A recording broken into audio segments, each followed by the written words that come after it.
Kita akan masuk bahasan kita dengan izin Allah Subhanahu wa taala, semoga diberkahi, tentang masalah neraka. Dan poin pertama, pasal pertama adalah perintah untuk berlindung dari neraka.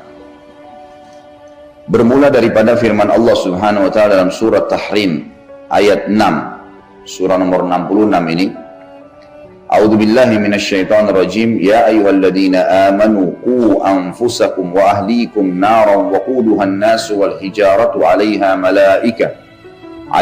malaikatun ghiladun shidadun la ya'sunallaha ma amarahum wa yaf'aluna ma yu'marun.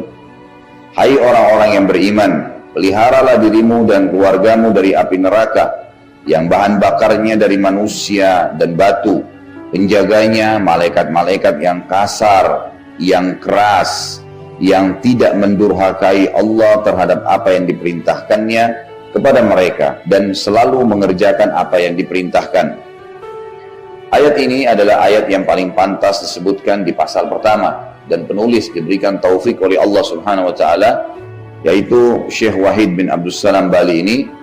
Beliau mendapatkan taufik menulis ayat ini karena memang paling tepat. Ayat ini perintah langsung dari Allah Azza wa Jalla kepada semua orang beriman untuk berlindung dengan lisannya, berlindung dengan perbuatan-perbuatannya, dengan niat-niatnya dari api neraka. Harus kita lakukan itu, menyelamatkan diri kita dari niat, dari perkataan dan juga perbuatan kita dari api neraka. Apa sih api neraka itu? Kenapa harus kita takut? Allah sebutkan narau waquduhan nasu wal hijarah. Neraka itu adalah api yang bahan bakarnya adalah manusia dan batu. Jadi manusia-manusia yang hangus, terbakar, mereka tidak mati, mereka tergeletak di atas batu-batu yang sudah membara. Kemudian mereka juga termasuk menjadi bahan bakar itu. Dan Allah sempurnakan lagi kembali, seperti itulah. Tapi bahan dasarnya, pembakarnya adalah batu. Plus lagi dijaga oleh malaikat-malaikat. Kita sudah bahas di pasal dulu di Minhajul Muslim tentang iman kepada malaikat. Siapa mereka? Makhluknya Allah SWT yang jumlahnya jauh lebih banyak daripada manusia dan kekuatannya jauh lebih besar daripada manusia. Cukuplah sebuah hadis Bukhari yang berbunyi, kata Nabi SAW, Jibril, pemimpin para malaikat, Allah karuniahi 600 ekor sayap yang kalau satu sayapnya dikebaskan bumi ini maka akan hancur bumi ini. Masih ada 599 sayap Jibril AS yang tidak dipakai kalau hanya untuk menghancurkan kita semua. Penjaga neraka dikenal dengan nama Zabaniyah. Sebagaimana ada ayat yang mengatakan falyad'u nadiya sanad'uz Zabaniyah. Nanti orang-orang neraka itu pada saat masuk mereka teriak-teriak, panggil semua mereka sembah selain Allah. Silahkan, mau panggil syaitannya, mau panggil batunya, mau panggil pohon keramatnya, mau panggil manusia yang dia kultuskan sebagai orang yang bisa memberikan pertolongan padanya. Maka kami akan memanggil Zabaniyah. Zabaniyah istilah bagi nama kelompok penjaga neraka itu sendiri. Sifat mereka, dua hal yang sangat ditakuti oleh manusia sebenarnya. Kalaupun sifat ini ada pada manusia juga. Malaikat-malaikat yang ghiladun shidad. Ghilad itu adalah kasar. Kalau ada orang kasar kata-katanya, tetapi tangannya tidak memukul misalnya, kakinya tidak menendang, masih biasa itu. Artinya orang biasa ngangkat suaranya. Tapi dalam bahasa Arab kalau digabungin antara ghiladun, kata-kata yang kasar, keras, menggelegar, membuat orang takut, syidad, keras, diikuti dengan pukulan, tendangan, remukan, apa sajalah masuk dalam gilau, syidad, ya. Makanya di sini diterjemahkan, terjemahannya yang ringkas adalah keras, ya, kasar. Emang sudah begitu. Dan malaikat-malaikat ini memang Allah ciptakan begitu, tidak ada toleransi. Tidak ada sama sekali ya negosiasi. Habis sudah ceritanya semua. Sampai nanti akan kita pelajari bagaimana ahli neraka nanti akan memanggil Malik, pimpinan malaikat yang menjaga neraka, sambil mereka meminta, wahai Malik, mintalah kepada Tuhanmu Allah agar bisa meringankan untuk kami azab sehari. Di dalam sebuah hadis dikatakan Malik tidak menjawab mereka 500 tahun. didiami, dibiarkan saja.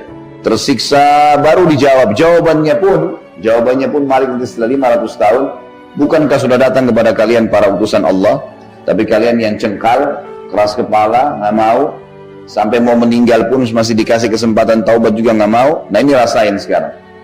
Sudah disiksa sampai 500 tahun sekian, kemudian jawabannya pun malaikat seperti itu. Bukan sifat ini berarti buruk bagi malaikat itu ya, bukan. Karena malaikat sifatnya Allah tutupi.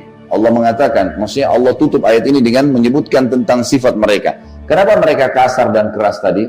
Karena mereka tidak pernah bermaksiat terhadap apa yang Allah perintahkan dan tidak pernah juga menolak apa yang Allah titahkan. Mereka selalu patuh. Allah suruh potong-potong, Allah suruh penggal-penggal, Allah suruh setrika-setrika. Pokoknya segala sesuatu yang diperintahkan seperti itulah. Jadi sifat kasar dan kerasnya karena perintah Rabbul Alamin kepada orang-orang yang memang maksiat. Ini juga pelajaran Bapak Ibu sekalian. Ada manusia subhanallah cukup dengan peringatan lisan. Kita nasihatin, atau mungkin ada orang dengan isyarat mata, dengan isyarat tangan, dia sudah faham. Misal kita mengatakan diam, dikasih isyarat tangan misalnya, sudah ngerti. Ada manusia yang subhanallah peka, dan ini manusia yang baik. Umumnya ini sifat orang beriman. Dan sifat orang munafik dan orang kafir adalah orang yang tidak bisa memang diingatkan kecuali dengan keras. Memang maunya begitu. Ada orang subhanallah nanti sudah tabrakan, sudah patah tulang, sudah bocor kepalanya, baru mau tobat. Gitu kan? Sebelumnya Allah ingatkan banyak tuh sebenarnya. Banyak sekali peringatan Allah Azza wa Jalla yang datang kepadanya supaya dia taubat. Peringatan-peringatan lembut dari ibunya kah, dari ayahnya kah, dari temannya kah, dari saudaranya kah. Nggak mau diengah. Gitu kan? Emang orang begini butuh sesuatu yang keras dan kasar, baru bisa. Ada penjahat-penjahat. Waktu saya menghadapi kasus salah satu teman saya di Jeddah, subhanallah, di Jakarta ditipu. Dia minta tolong sama saya. Saya masuk ke kantor polisi kita dan saya kaget melihat orang-orang ini, saya tahu benar. Mereka memang menerima duit dari teman yang ini, ya, yang minta tolong dengan saya, subhanallah. Tapi di depan polisi berani bersumpah atas nama Allah kalau nggak pernah terima. Sampai dibawain Al-Quran, tetap nggak mau. Enggak. Loh, saya balik ke wajahnya, saya mengatakan, saya sendiri lihat kamu menerima itu. Dia bilang, enggak pernah. Subhanallah. Dan awal memang sudah niat menipu, dia mengatakan tidak ada surat. Memang kita sebagai muslim sama muslim saling percaya. Teman saya percaya saja. Subhanallah, perilaku. Lalu saya sampai saking tidak bisa ngontrol waktu itu, saya mengatakan, saya baru pertama kali diperlihatkan oleh Allah Azza wa Jalla penghuni neraka di dunia ini kalian. Kok bisa? Kenapa nggak mau akuin? Kenapa nggak kembalikan haknya orang? Bagaimana bisa kalian bisa tenang tidur dengan mengambil uangnya orang lain? Ini saudara muslim, kalau dia berdua buruk akan berbahaya buat kalian. Tetap saja lisannya mengatakan tidak. Orang seperti memang tidak layak, tidak bisa dengan lisan. Memang nggak mau. Harus dengan sesuatu tindakan yang keras. Di zaman Nabi Muhammad SAW, kasus Ibnu Abi Huqaiq yang menyembunyikan emas. Maka Nabi SAW tanya, apakah kalian mengambil emas itu? Mereka bilang enggak. Ini orang Yahudi ya. Kemudian Nabi SAW menyuruh Zubair bin Awam menghukum. Dicambuk sama Zubair. Setelah dicambuk, dia merasa sakit, baru dia mengaku, iya, emang saya mengambilnya. Jadi emang dicambuk baru mengaku. Tadi awal ditanya baik-baik, nggak mau. Tunggu sakit dulu, baru mengembalikan. Ini penjahat yang luar biasa, nggak bisa, harus dengan begini memang. Maka setelah itu dipenggal oleh Nabi SAW. Ini orang sudah membuat kerusakan. Dia menggabungkan keduanya, sudah mencuri, dia berdusta lagi. Nah, ini berbahaya, kalau dibiarin dia akan lakukan kepada orang lain. Ya. Ada seorang penyihir pernah datang di sisi Hafsah radhiyallahu anha. Begitu ketahuan penyihir, ditangkap, dipenggal. Karena dia memang niatnya ingin menyihir pada saat itu. Kedapatan, ada banyak bukti-buktinya. Gak pakai ditolak. Abu Musa al-Asy'ari pernah membunuh seorang penyihir. Lalu ditanya oleh teman-temannya yang lain, kenapa kau bunuh orang ini? Kenapa nggak dikasih dulu ke hakim? Dia mengatakan, bukankah Nabi SAW menyuruh memenggal lehernya penyihir? Orang ini membuat kerusakan di mana-mana. Ada orang subhanallah memang dengan ketegasan. Karena sudah, kalaupun kita tangkap atau cuma ditanya, dia bisa dusta, 1001 dusta. Dan ini subhanallah, Allah perlihatkan di depan mata saya sendiri, ada beberapa orang yang tidak beriman pada Allah dan tidak takut masalah akhirat ini, karena kedangkalan ilmu tentunya. Kalau dia faham apa yang berhubungan dengan ancaman Allah di neraka, tidak akan pernah berani mengambil haknya orang lain. Dan ingat Bapak Ibu sekalian, tujuan kita hadir di majelis ilmu seperti ini untuk mengubah diri Anda menjadi lebih dekat dengan Allah Azza wa Jalla, lebih takut dan juga lebih menghormati dan lebih patuh kepada Allah SWT. Lebih takut dari sisi takut kena azabnya Allah kalau berbuat dosa terlambat bertaubat. Dari sisi yang lain termotivasi untuk melakukan ketaatan-ketaatan sehingga memang sisa umur ini berisi dengan kepatuhan dan masuk ke surga.